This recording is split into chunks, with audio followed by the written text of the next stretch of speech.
Let's study how to escape the bear hug, front bear hug underneath the arms. Okay?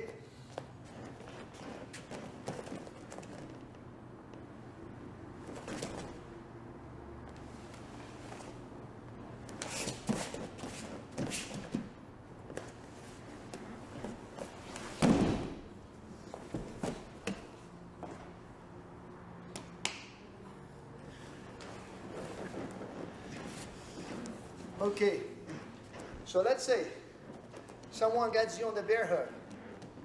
His goal is to lock your hip on his hip, and now you're completely off balance.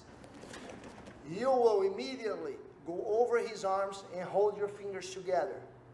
And you use your hands almost like a punch on his belt level. At the same time, you squat down and move your hips back. Try to pull my hip.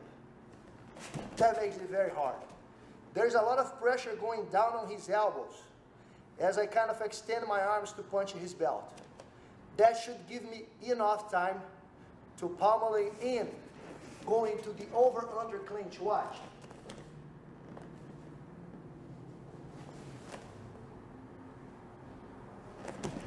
He is still holding his grip, but now we're even because I am over at one side, I am under at the other side. That's how we call it, the over-under clinch. I don't have too much room. He keeps holding his grip. I need to deal with the space I have, push him up, step, and little by little reach this safe clinch. No headbutts, my head is on his chest. No punches, I'm controlling his arm. No knee strikes. The only thing he can use is his lefty hand for a headlock. When he's coming, I will squat down, step back. He just gave me his back. So I'm here controlling the safe clinch. Remember, we will not use the uniform. I'm controlling his elbow joint. I am also locking his arm with my triceps here on my armpit. Now let's go for the hip throw. One, toes pointing to the direction. You want to flip him.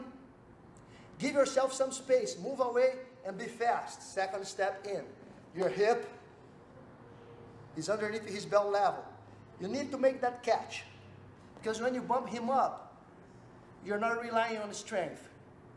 And then when you look over your shoulder and rotate the upper body, you should have him down. Pull his arm up. That helps him breaking his fall. Watch. My arm is trapping his wrist, plus my grip on his elbow joint. So this arm is neutralizing. Knee on the belly, comes in. Grip on the neck. It's actually my shin on his belly. If you want extra pressure, take your toes off the mat. Okay? Grip on the neck, controlling the arm. He might try a punch or two. He does not really have it. Let's go for the submission. Right hand on the shoulder, pushing down. Left hand releases the elbow and grabs my own wrist. I must lock my elbows. When it's time to finish, I don't want to muscle with my arms. I will push in with my hips and I arch my back. Watch. That's so much pressure on his elbow joint.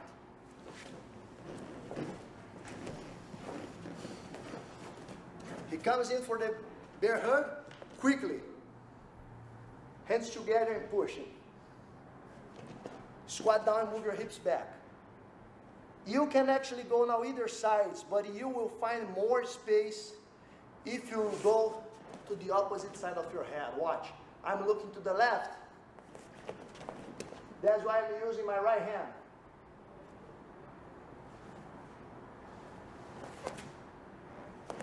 And now we have the over-under. I keep circling, pushing him up. Safe clinch, pulling the hip in. No knee strikes for him or anything. Now I go 1, 2. With my hip, I catch. If you're having trouble with your hip, move your heels outside. Your hip should follow. Underneath the belt level, bump him up. Looking over the shoulder, rotate the upper body. Keep a good control of the arm and posture up. He breaks his fall, fine. Grip on the neck, in the belly. I am ready for the submission here. Tight control on the arm.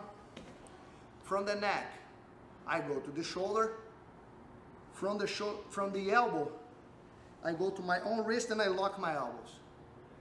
It's not my arms muscling. Remember, bring your whole body into the techniques, always. So hips forward and arching my back. It adds a lot of pressure.